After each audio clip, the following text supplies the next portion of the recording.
Hello, I am Kishore Patwardhan and I work for Banaras Hindu University in the department of Kriya Acharya as a professor, and I am going to present the summary of my thoughts on the topic, and I have chosen the title "There is Room for Theory Modification in Ayurveda."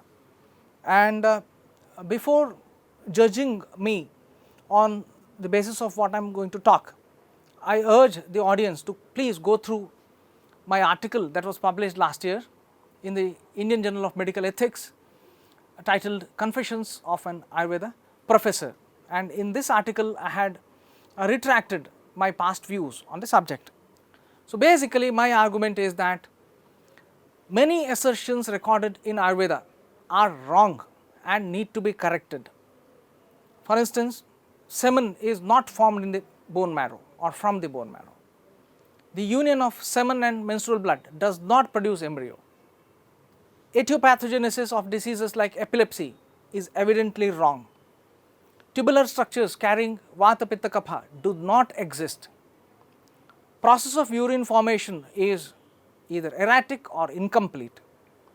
Tridosha theory as such is a weak theory and we need to strengthen it.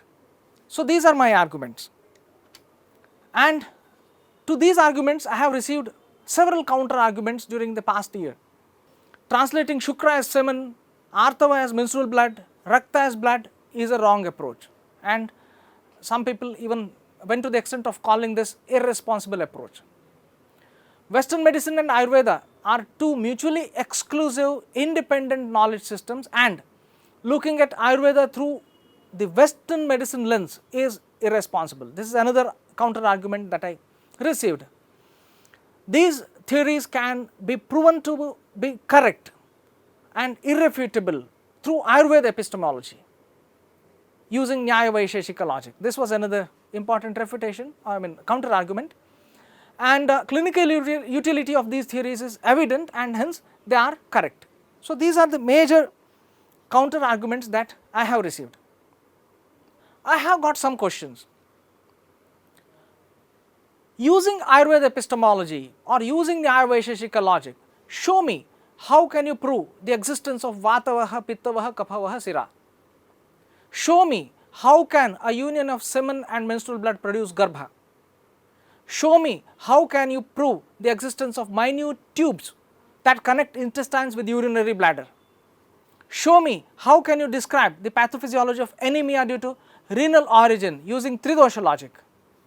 Give me a better translation for Shukra, Rakta, Artava. These are my questions. So these are the problems. Ayurveda and current sciences are epistemologically not distinct and independent. This is something very important that I want to highlight. This apparent distinction or dichotomy has harmed Ayurveda in the name of seeking validation. Pratyaksha, Anumana, Yukti are nothing but the early forms of scientific methods, and by claiming an absolute dichotomy, we are dismissing this vital contribution of Ayurveda, and this also discredits all the evidence based science that is documented in Ayurveda textbooks, and this is the problem that we have created. The reason based approach has always been essentially a part of Ayurvedic logic, and this needs to be further strengthened by discarding some erratic assertions and by adopting newer insights. Clinical utility of Ayurveda is currently not backed up by a strong theory, and there is room for modification of these theories. Clinical application backed up by robust theory can only make Ayurveda a good science. Otherwise, it will continue to be perceived as a weak science in the science pseudoscience spectrum. I would like to share the summary of the recent study that we conducted.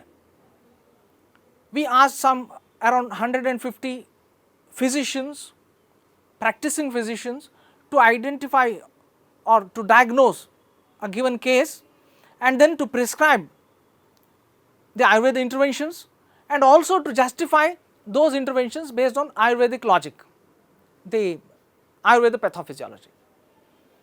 And we noted that the interventions prescribed by physicians, they varied widely in a single patient scenario. This went to the extent of one physician prescribing certain intervention and the other saying that same intervention is contraindicated. So, Ayurveda based pathophysiological explanations to justify their interventions also varied widely from one physician to another. Even regarding the identification of primary dosha or subtype of dosha, there is often no consensus. Physicians mostly neglect factors like prakriti, desha, kala, koshtha, sara, etc. while prescribing treatment. And this contradicts the usual argument that we make that our interventions are always individualized and Ayurveda follows an individualization approach while practicing. But we could show that the individualization is a myth and it is not the reality. So, why is this important? Clinical observations and interventions could still be of value, and they are of value, while the theory being wrong. And this is precisely when science proposes theory modification. And that is how any theory undergoes improvement according to the universally accepted method of evidence-based appraisal.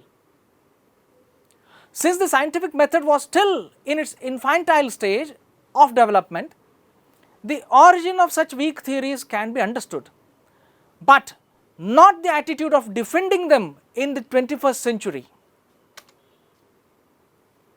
And if you go through the Ayurvedic evolution, you will note that theories have always been sidelined as the Ayurveda evolved, because it is often argued that evolution of Ayurveda stopped long ago, but I find this argument unfounded. Why do we ignore books such as Yoga Ratnakara, Chakradatta, Bhaishya Ratnavali and so on? They mostly describe clinical presentation and different formulations for different diseases. Importance given to the theories in these books is very, very minimal, and we need to look at this process as a part of evolution.